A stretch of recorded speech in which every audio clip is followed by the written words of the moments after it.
英語聞き流し10分間、名作リスニング、英語テキストと MP3 ダウンロード、その他の物語は、ホームページよりご利用いただけます。88thpp.com 88thpp.com How do you know my name? Asked Tildal. It's not surprising, said the blue child, considering that I shall be your brother. This time, the live children were absolutely amazed. What an extraordinary meeting.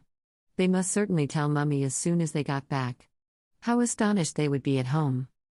While they were making these reflections, the child went on to explain. I am coming to you next year, on Palm Sunday, he said. And he put 1,000 questions to his big brother. Was it comfortable at home? Was the food good? Was Daddy very severe? And Mummy? Oh, Mummy is so kind, said the little ones. And they asked him questions in their turn. What was he going to do on earth? What was he bringing? I am bringing 3 illnesses, said the little brother. Scarlatina, whooping cough and measles. Oh, that's all, is it? Cried Tildal. He shook his head, with evident disappointment, while the other continued. After that, I shall leave you? It will hardly be worthwhile coming, said Tildal, feeling rather vexed. We can't pick and choose, said the little brother, pettishly. They would perhaps have quarreled, without waiting till they were on earth, if they had not suddenly been parted by a swarm of blue children who were hurrying to meet somebody. At the same time, there was a great noise, as if thousands of invisible doors were being opened at the end of the galleries. What's the matter? Asked Tildal. It's time, said one of the blue children. He's going to open the doors. And the excitement increased on every side. The children left their machines and their labors, those who were asleep woke up, and every eye was eagerly and anxiously turned to the great opal doors at the back, while every mouth repeated the same name. The word, time, was heard all around, and the great mysterious noise kept on. Tildal was dying to know what it meant. At last, he caught a little child by the skirt of his dress and asked him. Let me be, said the child, very uneasily. I'm in a hurry, it may be my turn today. It is the dawn rising. This is the hour when the children who are to be born today go down to earth.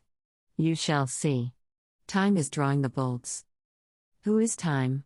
Asked Tildal. An old man who comes to call those who are going, said another child. He is not so bad, but he won't listen or hear. Beg as they may, if it's not their turn, he pushes back all those who try to go. Let me be. It may be my turn now. Light now hastened towards our little friends in a great state of alarm. I was looking for you, she said. Come quick, it will never do for Time to discover you. As she spoke these words, she threw her gold cloak around the children and dragged them to a corner of the hall, where they could see everything, without being seen. Tildal was very glad to be so well protected. He now knew that he who was about to appear possessed so great and tremendous a power that no human strength was capable of resisting him. He was at the same time a deity and an ogre. He bestowed life and he devoured it. He sped through the world so fast that you had no time to see him. He ate and ate, without stopping. He took whatever he touched. In Tildal's family, he had already taken Granddad and Granny, the little brothers, the little sisters and the old blackbird.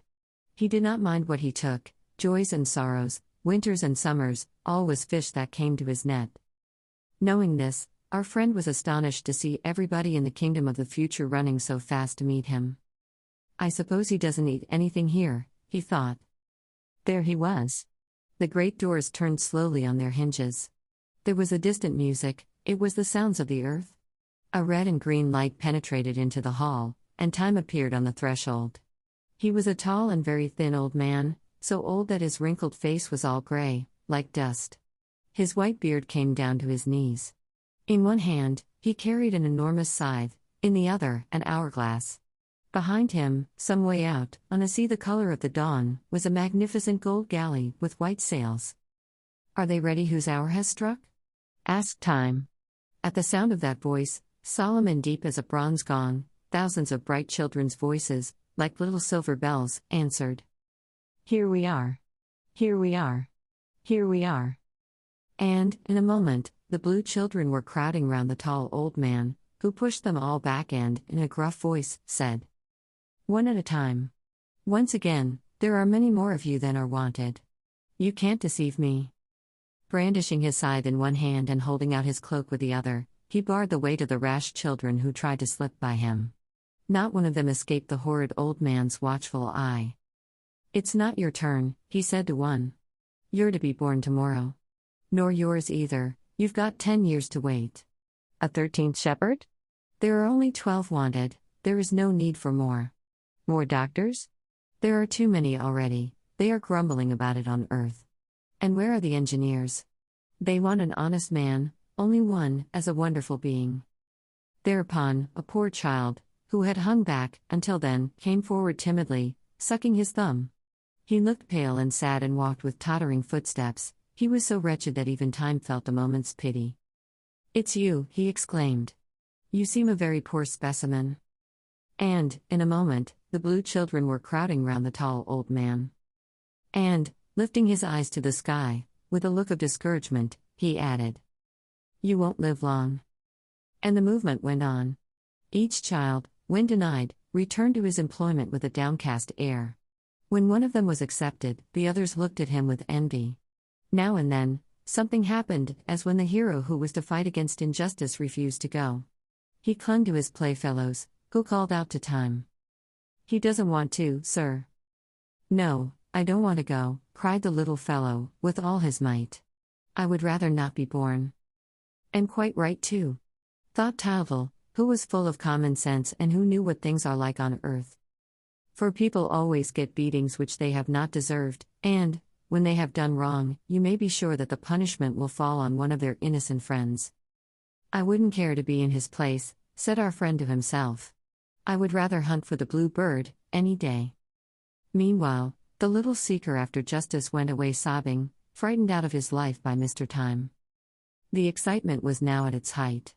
The children ran all over the hall, those who were going packed up their inventions, those who were staying behind had 1,000 requests to make. "Will you write to me?" "They say one can't." "Oh, try, do try. Announce my idea."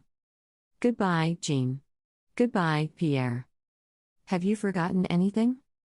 Don't lose your ideas. Try to tell us if it's nice." "Enough. Enough," roared Time, in a huge voice, shaking his big keys and his terrible scythe. "Enough." The anchors weighed. Then the children climbed into the gold galley, with the beautiful white silk sails. They waved their hands again to the little friends whom they were leaving behind them, but, on seeing the earth in the distance, they cried out, gladly, "Earth! Earth! I can see it. How bright it is! How big it is!" And, at the same time, as though coming from the abyss, a song rose, a distant song of gladness and expectation. Light, who was listening with a smile, saw the look of astonishment on Tyldall's face and bent over him. "It is the song of the mothers coming out to meet them," she said. At that moment, Time, who had shut the doors, saw our friends and rushed at them angrily, shaking his scythe at them. "Hurry," said Light. "Hurry. Take the blue bird, Tyldall, and go in front of me with Meitel." She put into the boy's arms a bird which she held hidden under her cloak and, all radiant, spreading her dazzling veil with her 2 hands, she ran on, protecting her charges from the onslaught of Time. In this way, they passed through several turquoise and sapphire galleries. It was magnificently beautiful, but they were in the kingdom of the future, where Time was the great master, and they must escape from his anger which they had braved. Meitel was terribly frightened and Tyldall kept nervously turning round to Light. "Don't be afraid," she said. "I am the only person whom Time has respected since the world began. Only mind that you take care of the blue bird. He's gorgeous. He is quite blue." This thought enraptured the boy. He felt the precious treasure fluttering in his arms, his hands dared not press the pretty creature's soft, warm wings, and his heart beat against its heart. This time, he held the blue bird. Nothing could touch it, because it was given to him by Light herself. What a triumph when he returned home! He was so bewildered by his happiness that he hardly knew where he was going. His joy rang a victorious peal in his head that made him feel giddy. He was mad with pride, and this, worse luck, made him lose his coolness and his presence of mind. They were just about to cross the threshold of the palace, When a gust of wind swept through the entrance hall, lifting up Light's veil and at last revealing the two children to the eyes of Time, who was still pursuing them. With a roar of rage, he darted his scythe at Tildal, who cried out. Light warded off the blow, and the door of the palace closed behind them with a thud. They were saved. But alas, Tildal, taken by surprise, had opened his arms and now, through his tears, saw the bird of the future soaring above their heads, mingling with the azure sky its dream wings so blue, so light and so transparent that soon the boy could make out nothing more. Audiobook. Living in Kyoto by Hidemi Woods. Now on sale in online stores. 44 available distributors. Apple, Google Play, Amazon Audible, or else.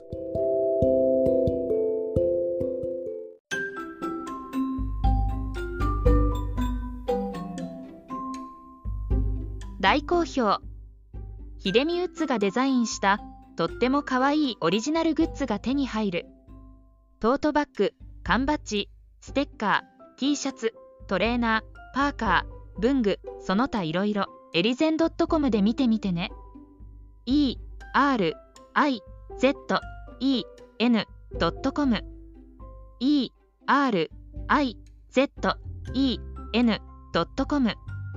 エリゼン .com。